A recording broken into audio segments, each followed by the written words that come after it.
Hello, Gumtown, and today we're back with Arica Watkins-Smith. She's a candidate for Montgomery County Board of Education, District 7. How you doing today, Arica? I'm doing very well, thank you. Okay, now tell us about your campaign journey and how it feels to be in a runoff. Well, the campaign journey has been an eye-opener to say the least. I've learned a lot of things from the community through the engagements that I've had with them, the conversations that we've shared, the things that they like to see done in our school system, as well as their concerns, as well as their accolades for a lot of the things that we're doing. The journey process has been phenomenal. I mean, to finish in a runoff, and that means that my message is really touching people, and it's getting them connected to me, and they're really seeing that I really have a mission and a focus and a platform that they feel is going to be doable to bring about some of the changes that we need in our school system. That's great, and that leads us to our next question. Do you feel that you've gained some supporters who share your vision? I actually have gained a lot of supporters. Basically, at the end of the day, when the votes were tallied, I had 1,911 voters who are definitely supporting me and my mission. That tells me that they're ready for our school system to make a turnaround and that they're going to be there with me. Those are the conversations that we've had.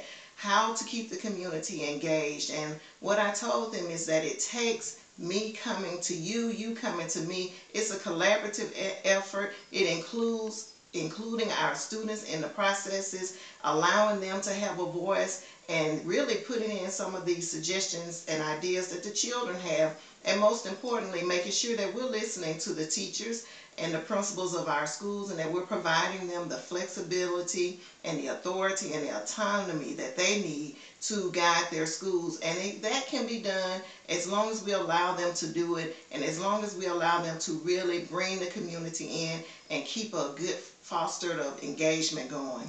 That's great. Now, with Montgomery being declared the new hub for cybersecurity, how can we prepare students for the job opportunities in that field?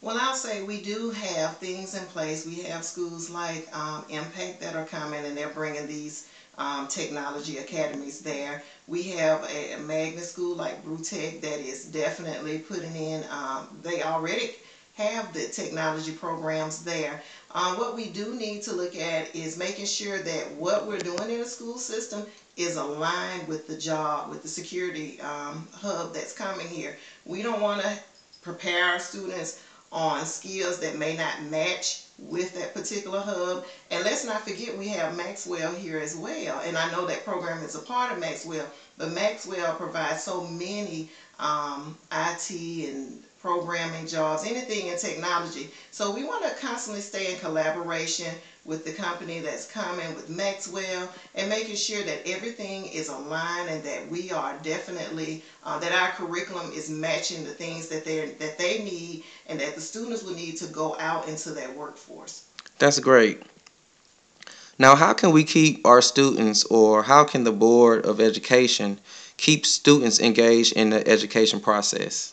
Well, we can do this through a number of ways. One of the things I think we could do as a board is to form committees. I know that there are a lot of leadership programs out there for students. I think that we should tap into those leadership programs, expand those leadership programs where they may not exist, and through those programs be a part of it, where we are sitting down talking to the students, taking their ideas. I think the most important thing to do is, besides including engaging the students, is to definitely let them see the fruit of their labor. Let them see that the decisions that they've made, that we've honestly put those decisions in a policy upon their suggestions. So I think if we can show them that we value the things that they're telling us and explaining to us, and and telling us what their concerns are, if there's a value to it and that we're really putting things in place, I think, and they can see it,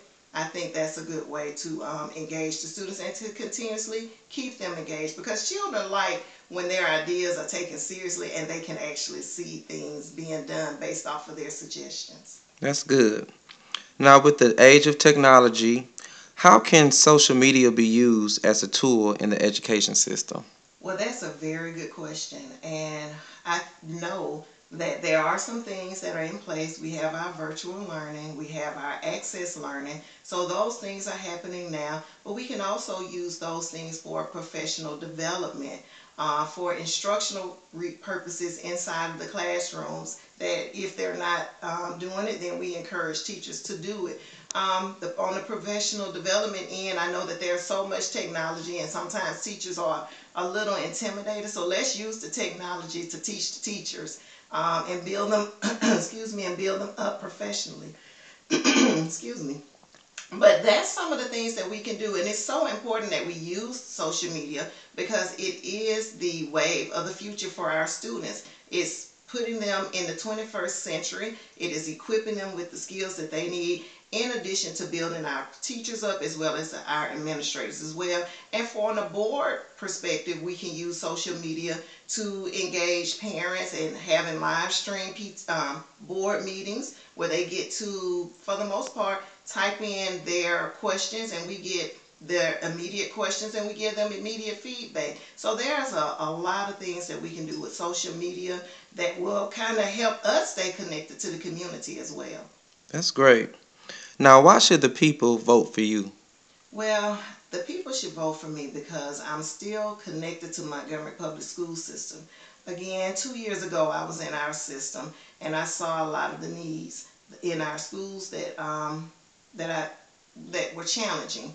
And I think that voting for me would be a vote for somebody who is receptive to all voices, that is going to be proactive and not reactive on what's happening in our school system. What I've learned is that there are so many people in our community with a lot of good ideas, and I want to be the voice and to be a continuous voice to address their needs and concerns. And that's what they're needing. In fact, I went to one home association meeting, and one of the members of the community said, you know, we need this all the time. Is there a way that we can do a district meeting? And I said, you know, maybe not, you know, not in my first year, but eventually we do need to evolve to that.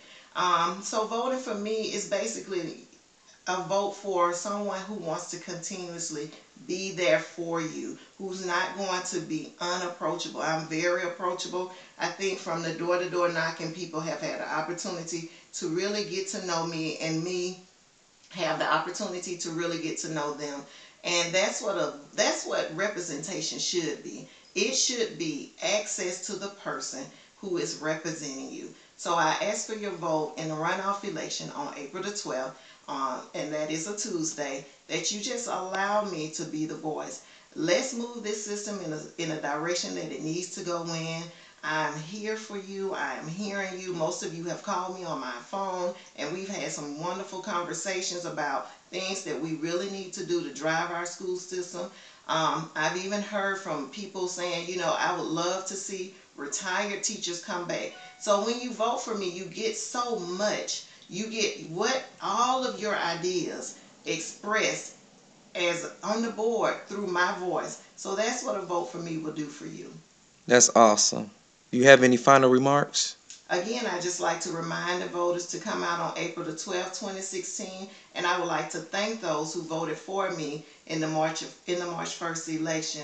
And again, this mission is not over. April the 12th seals the deal. I ask you that you continue to support me, that you come out again on Tuesday, April the 12th to the polls, and let's make this possible. Thank you. There you have it, Gumptown.